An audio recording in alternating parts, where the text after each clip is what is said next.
안녕하십니까, 레필입니다. 5월 29일 월요일이고요. 오늘은 이제 휴장이죠. 휴장임에도 불구하고 좀 소식을 전해드리기 위해서 이렇게 또 영상을 찍겠습니다. 오늘 뭐 차트는 진행이 되지 않았기 때문에 넘어가도록 하고요. 바로 이제 제가 준비한 소식들을 좀 전달드리겠습니다. 오늘은 이제 아침부터 좀 이제 반가운 소식이 들려와서 여러분들께 좀 전달드리고 싶었고요. 먼저 전해드릴 소식은요. 국제 핵 융합 실험로에서 가압기를 이제 출하를 하게 되었습니다. 자, 그래서 두산 에너빌리티가 국제 핵 융합 실험로에 가압기를 이제 공급을 하게 되었고요. 일찌감치 이제 이 계약은 오래전에 진행이 되었었는데 이제 제작을 완성을 하고 이번에 이제 출하를 하게 되었습니다. 자, 그래서 인공 태양을 만드는 프로젝트라고 불릴 만큼 이제 핵 융합 반응을 하는 그런 실험로이기 때문에 상당히 이제 높은 경험과 기술력을 바탕으로 그런 엄격한 기준을 충족을 해야 되는데요. 두산 에너빌리티가 그 기준을 만족하여서 이렇게 수주를 했었고 거기에 대해서 이렇게 납품을 하게 되었습니다. 자, 두산 에너빌리티는 지난 2020년이네요. 국제 경쟁 입찰을 거쳐서 ITER 국제기구와 가압기 공급 계약을 체결을 했습니다. 그래서 ITER은 태양의 에너지 생산 원리인 핵 융합을 이용해서 안전하고 깨끗한 미래 에너지원인 인공 태양을 지상에 만드는 국제 공동 프로젝트라고 합니다. 그래서 핵 융합 에너지의 대량 생산 가능성을 실증하기 위해서 미국과 한국, 일본, EU 등 7개국이 공동으로 개발하고 건설 운영한다라고 되어 있죠. 그래서 2025년 프랑스 카나라지 지역에 완공이 되어서 2042년까지 운영이 될 예정이라고 합니다. 자, 그래서 이 위에 이 사진이 두산 에너빌리티가 공급을 하는 가압기 사진이고요. 이 가압기는 ITER에 설치될 열 교환 시스템의 압력 유지와 그다음에 과압 보호 기능을 수행을 한다라고 합니다. 2022년 3월에 제작에 착수를 했고요. 국내 협력사들과 함께 올해 4월에 제작을 마치고 발주처 입회하에 이 히터 기능 시험과 수압 시험을 완료를 해서 이렇게 나가게 되었습니다. 그래서 우리가 흔히 말하는 그 원전이라는 것은 지금은 핵 분열 에너지입니다. 근데 이거는 반대로 핵 융합 에너지입니다. 그래서 핵 에너지에는 지금 융합과 분열 두 가지가 있는데요. 이 융합 에너지는 아직 상용화가 진행되지 않았고요. 지금처럼 이제 2025년에 완공이 되어서 2042년까지 운영을 하면서 그 실증을 거칠 예정입니다. 근데 이제 반대로 핵 분열 같은 경우는 지금 우리가 알고 있는 원자력 에너지, 그런 우라늄 핵연료를 농축된 그 핵연료를 이용해서 그걸 핵 분열을 통해서 에너지를 발생시키는 거고요. 그 핵 분열 이후에 나오는 핵 폐기물이죠. 그런 것들이 좀 이제 이슈이긴 합니다.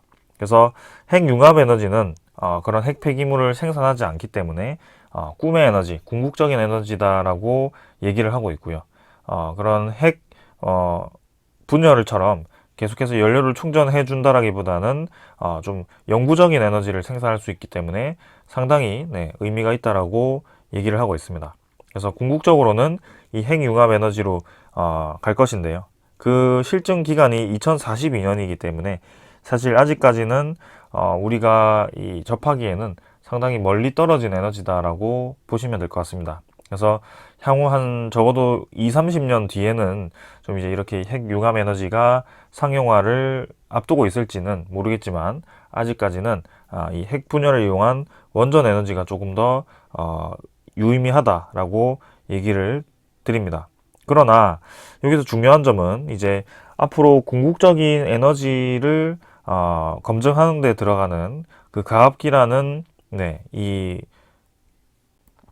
기구물을 두산 에너빌리티가 공급을 하게 된 것으로 상당히 저는 의미가 있다라고 보여지고요. 그만큼 두산 에너빌리티가 원자로라든지 가압기라든지 아니면 뭐 전기 발생기라든지 이런 원전 에너지에 대해서 여러 부품들을 생산을 해본 경험이 있기 때문에, 그리고 그 기준을 만족하는 이런 고온 그 다음에 고압을 견디는 그런 제품들을 차질 없이 생산할 수 있는 능력이 있기 때문에 이렇게 진행을 할 수 있었던 겁니다. 그래서 이 핵 융합 에너지에 두산 에너빌리티가 직접적으로 연결이 되어 있다는 것을 이번에 다시 한번 우리가 느낄 수 있었고요. 그 핵 에너지에 들어가는 그런 여러 가지 주기기들은 두산 에너빌리티에 대한 기술력이 세계 최고다라고 인정을 받을 만큼 이렇게 또 한번 우리가 확인을 할 수 있었습니다. 그래서 앞으로 유럽 시장이라든지 전 세계에 들어가는 그런 뭐 원자로라든지 그런 이런 가압기라든지 증기 발생기라든지 이런 것들은 두산 에너빌리티가 향후 상당히 이제 납품에 유리한 고지를 차지하지 않을까라는 생각을 해봅니다. 자, 그래서 오늘 좀 많이 기대되는 그런 소식이 나왔고요. 화요일, 내일이죠. 내일은 이제 장이 열리는데 이 소식에 대해서 어떻게 반응할지는 모르겠습니다. 뭐 일진 파워라든지 아니면 G2 파워라든지 이런 좀 가볍게 움직이는 종목들은 저런 핵융합 투자에 대한 소식으로만으로도 상당히 이제 주가가 많이 올라갔었는데요. 사실 두산 에너빌리티가 좀 더 직접적으로 연관이 되어 있음에도 불구하고 두산 에너빌리티는 최근에 주가가 많이 움직이지는 않았습니다. 그래서 아직까지도 16,000원대를 유지를 하고 있긴 하지만 혹여나 또 이제 반응을 해 줄지 한번 지켜보겠습니다. 그러나 중요한 점은 우리가 두산 에너빌리티를 앞으로 계속 들고 갈지에 대한 여부를 지금 확실히 또 한번 결정해주는, 그죠? 확신을 주는 또 이제 소식이 나왔던 것 같고요. 앞으로 이 에너지에 있어서 궁극적으로 향하는 그 방향에 있어서 두산 에너빌리티는 빠질 수 없는 그런 기업이다라고 이해를 하시면 되겠습니다. 뭐 반도체, 2차 전지 이런 이제 여러 가지 그런 소형화된 제품들, 최첨단 제품들을 생산하는 것도 좋긴 하지만 전 세계적으로 이제 가스터빈이라든지 아니면 원자로라든지 저런 아주 큰, 그죠? 용기, 그 다음에 철강 용기들을 생산할 수 있는 기업들이 사실 몇 없습니다. 네, 특히 저렇게 고온고압을 견딜 수 있는 원자로를 제작하는 기업은 거의 없기 때문에 두산 에너빌리티가 세계에서 정말 손가락 안에 드는 기업이다라고 이해를 하시면 될 것 같고요. 그동안 이제 이 재무제표가 좋지 않아서 그 과정 속에서 좀 이제 블록딜이라든지 유상증자를 좀 많이 실시를 하면서 기업에 대한 이미지가 상당히 좋지 않아졌는데 그 이후에 나오는 이 지금 다시 살아나는 그런 상황이 체감이 좀 되고 있습니다. 그래서 일단 계속해서 한번 이런 소식들을 축적을 해서 또 한번 기다려 보겠습니다. 자, 그 다음은 두산 에너빌리티가 최근에 투자를 많이 하고 있는 SMR이죠. 이 SMR에 대해서도 다시 한번 좀 정리를 해 드리겠습니다. 자, 여기 대표적인 이제 교수 한 분이 이렇게 정리를 잘 해주어서 제가 이렇게 한번 얘기를 해보려고 합니다. 자, 뉴스케일 파워는 2020년에 8월에 기술 심사를 완료를 했고요. 설계 인증을 우리나라의 행정고시와 같은 형태로 부여하는 미국의 법 절차에 따라서 올해 1월에 최종적으로 설계 인증을 부여를 했습니다.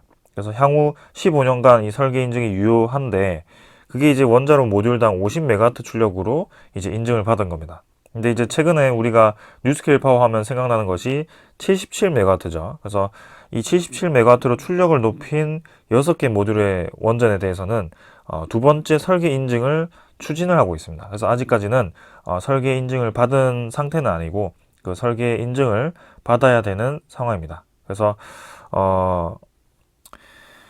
보통 이제 대형 원전은 지금 1000메가와트급, 그 다음에 우리나라는 1400메가와트급을 생산을 하고 있고요. 소형 모듈 원전은 이제 300메가와트급 이하로 해서 기준이 정해져 있습니다. 근데 이 대형 원전 대비해서 이렇게 원자로가 작아지고 그걸 이제 점점 작게 했을 경우에는 이 열 효율이라든지 그런 것들에 있어서 사실 경제성이 좀 떨어지기도 합니다. 네. 대형화 시키는 것이 오히려 유리할 수 있거든요. 평균 단가로 쳤을 때는요. 근데 이제 이것을 소형화 시킨 이유는 안전성을 높이기 위해서, 그 다음에 지역별로 좀 이제 소형화를 시켜서 지역구에 딱딱 이제 지어질 수 있게 그렇게 이제 맞춤형으로 만든 것입니다. 그래서 50메가와트급으로 낮췄는데 사실 이제 경제성이 좀 떨어지다 보니 뉴스케일 파워도 77메가와트로 좀 높인 것으로 보여지고요. 2019년에 평가를 했을 때 정부의 보조금을 포함해서 메가와트 시당 58달러에서 89달러로 이제 급증을 했습니다. 그래서 생각보다 이제 당초 예상보다 많이 비싸지니까 좀 이제 이 경제성에 대해서 의문을 가지기도 했습니다. 그러나 그럼에도 불구하고 2029년까지 최초로 원전을 짓겠다는 뉴스케일 파워 목표는 그대로 이제 진행이 될 것 같다라는 것이고요. 이미 이제 두산 에너빌리티의 그 초도기 6기에 대해서 원자로 상부 모듈을 이제 발주를 냈습니다. 그래서 이제 공사를 시작하고 있고요. 이미 두산 에너빌리티가 제작을 시작하고 있고요. 네, 그래서 선발주를 해서 36개월의 건설 공기를 목표로 하는 그 제작을 시작했다라고 합니다. 그래서 추가적인 얘기를 하기 전에 이 뉴스케일 파워는 이미 많은 지지를 받고 있습니다. 지금 미국의 그 아이더 호주에서도 진행되고 있는 그 프로젝트도 많은 지지를 받아서 지금 이제 차질 없이 진행될 것으로 예상이 되는데요. 거기에 이어서 지금 이제 얼마 전에도 이 루마니아 프로젝트에 한국, 미국, 일본, UAE 이렇게 4개국이 투자를 해주기로 했습니다. 그래서 루마니아 프로젝트는 2029년까지 루마니아 미국 뉴스케일 파워에 기술을 적용한 SMR을 도입하려는 사업이죠. 그래서 이 4개국이 미국은 수출입은행, 국제개발금융공사, 일본은 국제협력은행, 한국은 DS 프라이빗 에쿼티, DS 자산운용이죠. 그래서 그렇게 사모펀드 형식으로 은행과 이렇게 해서 각국이 자금을 대주겠다라는 겁니다. 그리고 UAE도 원자력공사가 이제 참여를 해서 진행을 합니다. 그래서 이렇게 이제 뉴스케일 파워에 자금을 지원을 해 주어서 이 SMR에 대한 공사를 차질 없이 진행을 시키겠다라는 것이고요. 그만큼 이제 다국적 이 국가들이 SMR에 대해서 공을 들이고 있고 뉴스케일 파워에 대한 프로젝트에 대해서 신뢰를 가지고 있다라고 생각을 합니다. 자, 그래서 저는 괜찮게 진행될 것으로 보여지고요. 아무래도 지금 발표된 그 모델 중에서도 뉴스케일 파워가 가장 작거든요. 여기서 조금 더 내용을 보시면 자, 최근에 SMR 시장에서 떠오르는 강자는 BWRX 300입니다. 이거는 300메가와트급, 그죠? 그래서 GE와 히타치가 이제 비등 수로형 원전에 대해서 이제 오랜 협력 관계를 가지고 이렇게 1500메가와트급을 이제 작게 해서 만든 것입니다. 그래서 요거는 캐나다 온타리오 전력의 달링턴 부지에 건설 추진하고 있고 2028년까지 준공을 하겠다라는 목표를 가지고 이렇게 사업자 설계 검토도 마쳤다라고 합니다. 그리고 TVA, 그죠? 미국의 대형 전력사인 TVA도 이 BWRX 300을 건설하기 위해서 허가 신청을 준비 중이고요. 그 다음에 에스토니아라든지 폴란드 등 동유럽 국가들도 이 모델에 대해서 검토를 하고 있습니다. 그 다음에 이제 영국의 롤스로이스도 이 SMR을 검토 중이고요. 마찬가지로 300메가와트급으로 이렇게 준비 중입니다. 그리고 미국 홀텍사는 현대 엔지니어링이 투자한 기업으로 유명하죠. 그래서 우크라이나 쪽에 홀텍사의 모델이 들어갈 가능성이 크고요. 그게 SMR 160입니다. 160메가와트죠. 그 다음에 그 이외에도 뭐 이런 여러 가지 모델들이 있습니다. 그리고 웨스팅하우스도 이제 SMR에 들어갔습니다. APA 1000을 가지고 이제 300을 선보인 거고요. 마찬가지 300메가와트급 모델입니다. 이건 이제 GE와 히타치사의 그 모델과 동일한 그 모델이라고 보시면 될 것 같고요. 중국은 이미 이제 125메가와트급을 2025년 완공으로 세계에서 제일 빠르게 추진 중입니다. 사실 우리나라도 이 SMR 모델, ISMR 모델을 일찌감치 개발을 진행했었고요. 설계에 대해서도 인증을 받았는데 좀 이제 그 뒤에 후속 조치가 좀 늦어지면서 지금 이제 110메가와트급 중국보다 이제 아래에 있는 모델로 개발을 진행 중입니다. 그래서 우리나라도 2028년까지 상용화를 목표로 진행을 하고 있습니다. 그래서 이렇게 여러 각국들이 지금 이미 SMR 시장에 뛰어들었고요. 지금 모델 이 용량을 보시면 알겠지만 뉴스케일 파워가 77메가와트로 한 기당 가장 적은 수준입니다. 그만큼 이제 안전성이 제일 높지 않을까라는 생각이고요. 그만큼 경제성이 다른 이 대형 소형 모듈 원전에 대비해서는 조금 떨어질 수도 있다. 그러나 이렇게 여러 국가들에게 또 지원을 받고 있고 앞으로 이제 두산 에너빌리티가 주기기를 주로 제작할 만큼 그 주기기에 대한 제작 단가가 떨어질수록 유리할 겁니다. 그래서 뉴스케일 파워 입장에서도 제조 단가가 상당히 중요할 텐데요. 그 단가 중에 하나가 또 두산 에너빌리티의 그 제작 단가죠.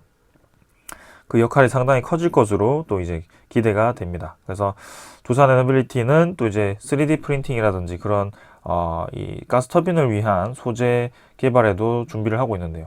결국에는 그게 연장이 되어서 SMR 소재에도 이용이 되지 않을까라는 생각을 좀 하고 있습니다. 네, 그래서 한번 이 두산 에너빌리티의 SMR 파운드리 역할을 잘 수행할 수 있을지 한번 기대를 해보도록 하고요. 뉴스케일 파워에 이어서 고온가스, 그죠? 고온가스를 이용해서 SMR을 돌리는 그 X에너지에 대한 모델도 상당히 기대가 됩니다. 그래서 지금은 저렇게 이제 300메가와트급 수준의 모델들과 이 뉴스케일 파워의 모델이 앞서고 있지만 결국에는 저거는 모두 다 경수로, 뭐 중수로입니다. 네.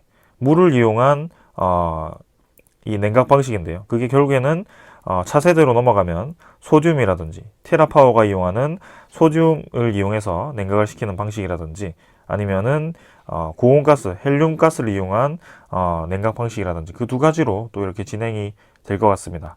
결국에 물을 이용함으로 해서 핵 폐기물이 발생할 가능성도 있기 때문에 이 소듐이라든지 헬륨을 사용하게 되었을 때 그 핵 폐기물 발생량이 상당히 떨어질 것으로 예상이 되고요. 네, 안전성도 높아질 것으로 기대가 되는 상황입니다. 그러나 이제 조금 더 이제 상용화 시간이 더 필요할 거고요.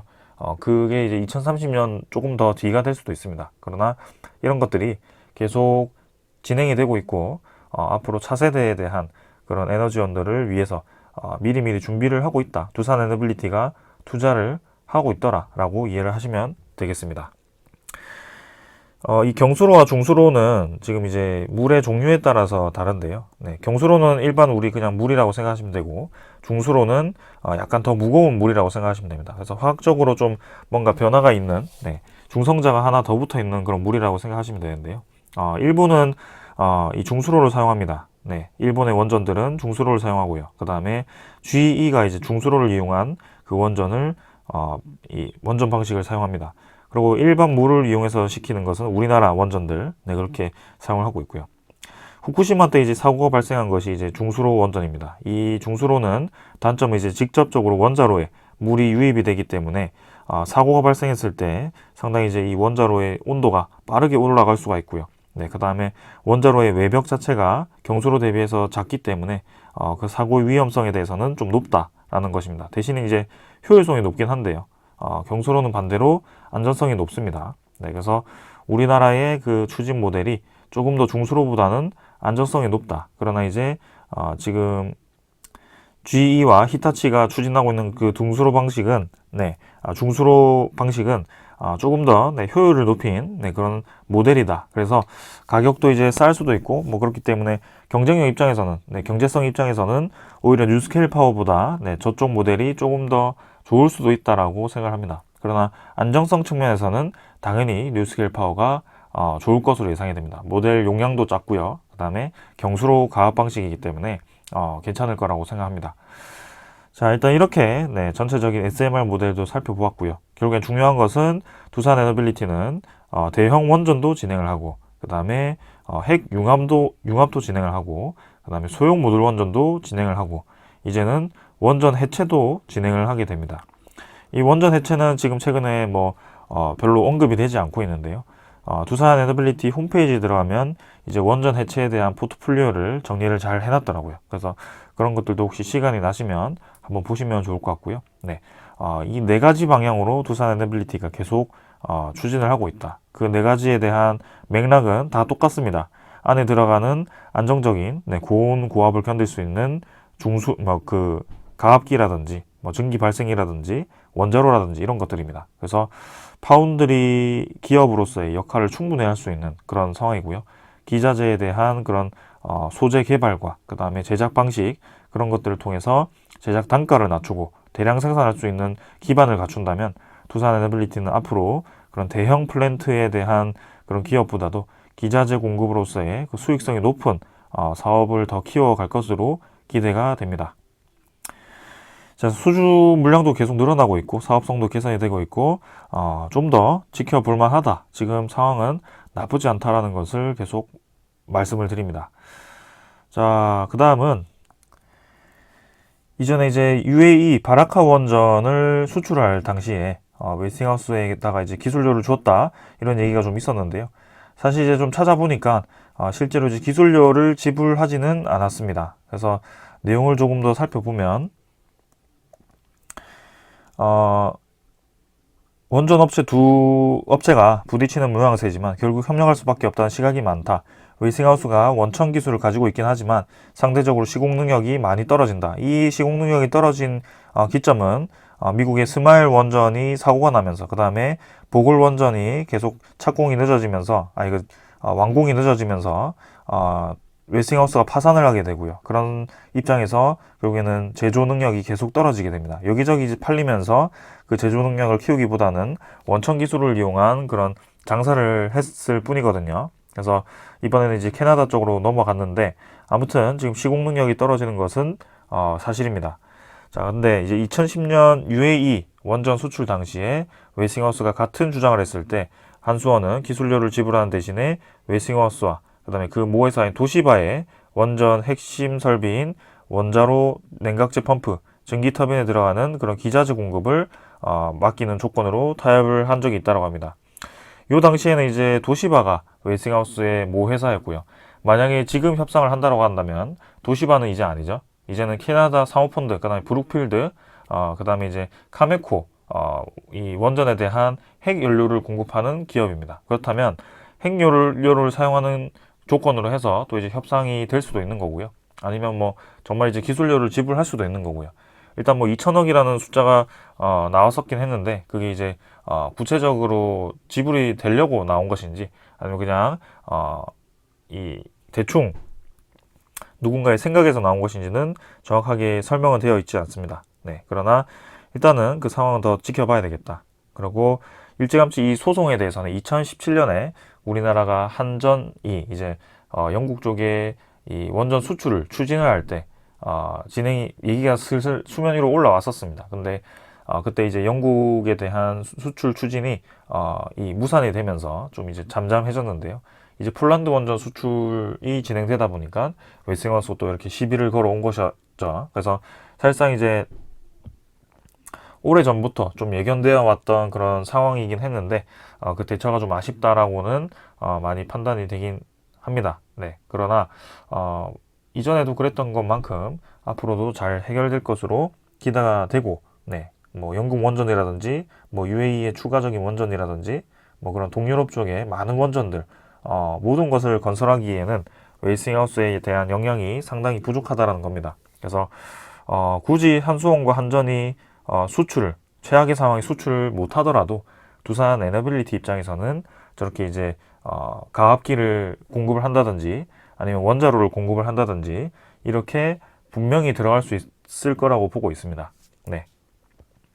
그래서 우리나라 입장에서는 전체 수주를 한 번에 하는 것이 좋겠지만 최악의 상황에서도 두산 에너빌리티는 그 공급을 할 수 있는 기자재, 글로벌 기자재 기업입니다. 기자재 납품 기업. 네, 그래서 상당히 기대가 된다. 그래서 우리가 그런 소식에 대해서 너무 민감하게 반응할 필요도 없는 것 같습니다. 자, 폴란드 같은 경우는 계속해서 그 원자로를 추진할 수밖에 없는 것이 이렇게 우리나라의 방산이라든지 배터리 거점으로 우뚝 솟았다. 그러니까 많은 이 해외 공장들이 지금 폴란드에 지어지고 있고요. 2차 전지 생산 기지로 지금 폴란드가 활용이 되고 있습니다. 그만큼 앞으로 전력이 상당히 많이 필요할 것으로 생각이 되고요. 저런 공장이 많아질수록 안정적인 에너지원이 많이 필요할 겁니다. 네, 그래서 제조 국가 입장에서는 원전 에너지가 전 필수라고 생각을 하고 있고요. 네, 들쭉날쭉하는 그런 전력은 상당히 불안할 수밖에 없습니다. 그렇기 때문에 저런 SMR이라든지 대형 원전을 추가적으로 계속 검토를 하고 있는 것 같습니다. 분명히 폴란드 원전도 좋은 소식이 있을 것 같고요. 우리도 들어갈 수 있을 것 같습니다. 네, 두산 에너빌리티는 오히려 더 확률이 높고요. 그래서 우리는 이 주가에 집중하기보다는 앞으로 기업이 어떤 방향으로 향하는지, 기업이 기술력이 있는지, 그리고 이 시장의 상황이 정말 이제 좋게 흘러가는지 그런 것들을 좀 살펴보면 될 것 같습니다. 근데 그 모든 게 지금 우리는 좋은 방향이라고 판단을 하고 투자를 하고 있는 것이기 때문에 지금 주가가 이제 거짓말을 하고 있는 것이죠. 그래서 모든 상황은 이제 납득이 되는데 이 주가가 이제 납득이 안 되는 상황인 겁니다. 그래서 조금 더 기다려 보자라는 것이고요. 사실 주가도 결국에는 2022년 10월쯤에 저점을 찍고부터는 사실 좀 올라오고 있는 상황이거든요. 최근 한 달 동안 좀 떨어지긴 했지만 사실상 이제 저점을 높여가면서 추세를 좀 올려오던 그런 상황이었습니다. 그래서 이번 한 달 가지고 모든 걸 판단하기에는 좀 아쉽기 때문에 조금 더 시간을 두고 한번 보자라고 말씀을 드리겠습니다. 저는 여기까지 하고 마무리하고요. 내일 시장은 좀 좋게 움직였으면 하는데요. 한번 차분히 지켜보겠습니다. 항상 이제 두산 에너빌리티는 좀 이제 우리의 생각처럼 차트를 움직여주지는 않았습니다. 그러나 분명히 이제 좋은 소식이 있었기 때문에 반응은 좀 오지 않을까라는 생각으로 한번 임해 보겠습니다. 자, 여기까지 하겠습니다. 감사합니다.